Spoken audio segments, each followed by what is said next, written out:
इस्लाम के दुश्मन ट्रंप का सरजमीन हरमैन में नाचती तलवारों से इस्तकबाल पूरी उम्मत के मुंह पर थप्पड़ है।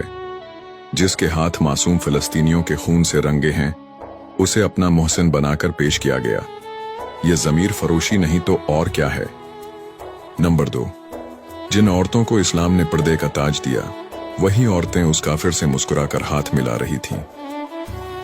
उन बेगैरत हुक्मरानों ने दीन के नाम पर हुकूमत ली और तवाइफों जैसा किरदार अपना लिया।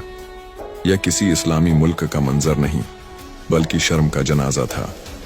नंबर 3, ये पहला धब्बा नहीं, पहले भी सऊदी जमीन पर डांस, डीजे नाइट्स और फैशन शो हो चुके हैं, जहां कुरान की जगह गाने बजे और चादर की जगह इस्कार्फ फैशन का हिस्सा बना दिया गया।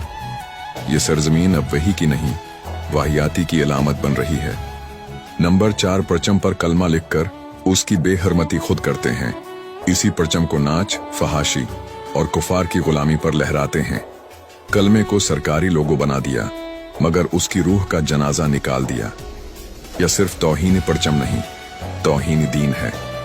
नंबर 5, जब किबला अव्वल जल रहा है, बच्चे मर रहे हैं, उस वक्त ये जालिम जश्न मना रहे हैं। इस्लाम के नाम पर दुनिया की आंखों में धूल झोंक रहे हैं। ऐसे हुक्मरानों पर लानत वाजिब है और उनकी पैरवी करने वालों पर भी।